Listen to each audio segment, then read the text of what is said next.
Salut à toutes et à tous, on se retrouve aujourd'hui pour le premier épisode d'ADN de la saison et je suis accompagné de l'ami Zach qui, de son petit appartement, s'est décidé de devenir le référent tactique de 11e art. Donc Zach, de quoi tu vas nous parler aujourd'hui? C'est ça, Val, écoute, un peu de tactique pour changer, je trouve que ça peut pas faire de mal. Et aujourd'hui, direction le Brésil, qui attend avec impatience l'arrivée de Carlo Ancelotti sur le banc de la Seleção à l'été 2024. Mais en attendant, savez-vous qui est chargé d'assurer l'intérim chez les Auriverde? Il s'agit de Fernando Diniz, un nom qui nous est peut-être peu familier en Europe, mais qui a fait beaucoup parler ces derniers mois.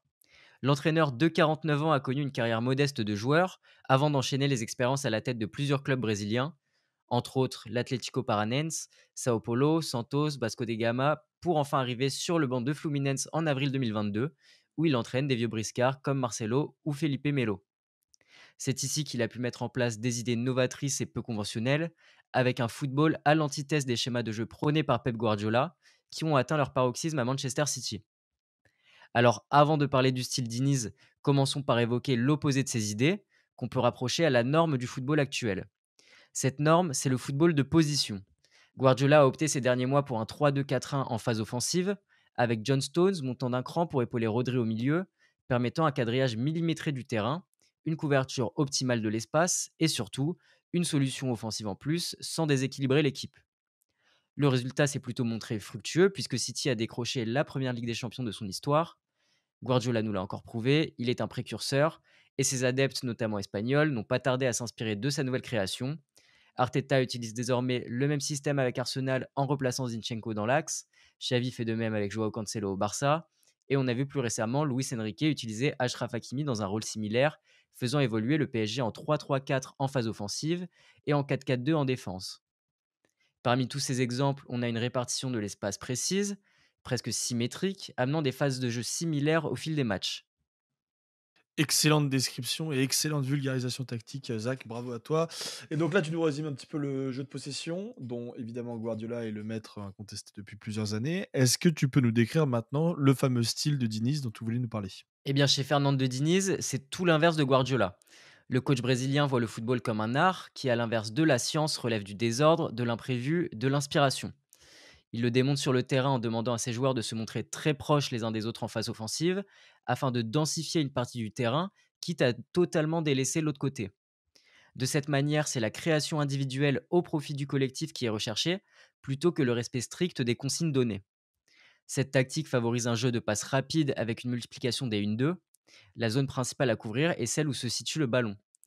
En adoptant ce schéma, Fluminense se retrouve régulièrement à plus de 60% de possession par match pour 600 passes tentées en moyenne et de très bonnes statistiques offensives puisque les joueurs de Diniz tournent à plus de 2 buts toutes les 90 minutes.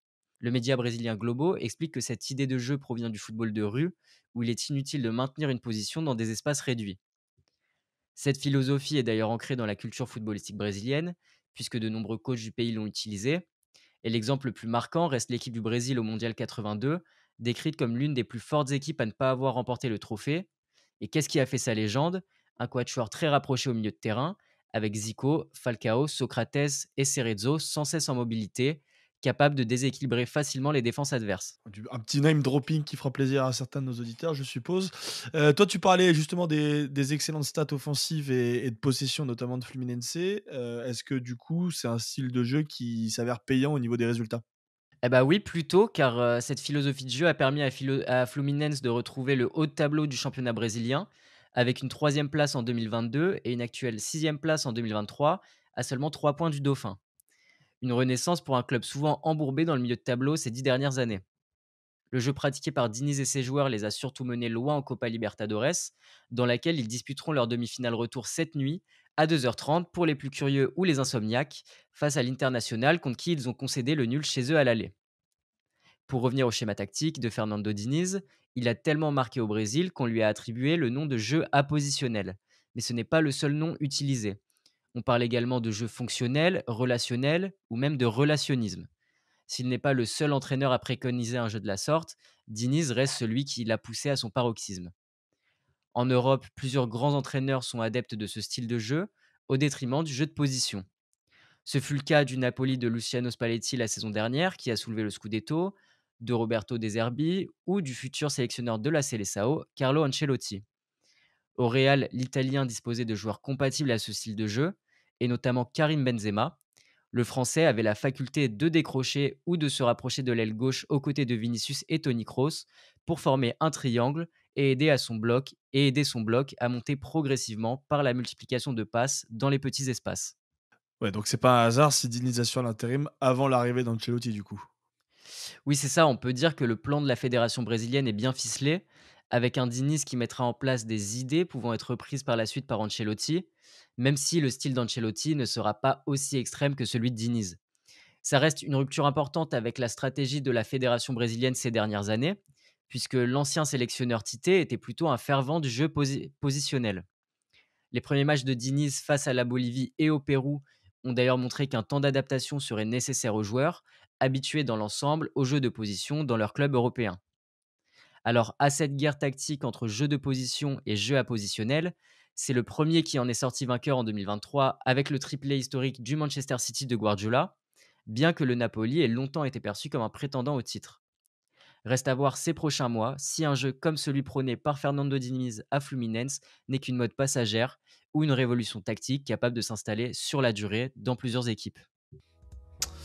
Eh ben merci beaucoup Zach pour cette petite analyse tactique. C'est très intéressant de pouvoir se projeter sur quelles pourraient être les prochaines révolutions tactiques dans le monde du football aujourd'hui, qui est déjà hyper professionnalisé. Mais donc voilà, c'est super intéressant d'avoir un avis comme celui-ci. Merci beaucoup Zach. Nous, évidemment, tous les podcasts continuent sur 11e art.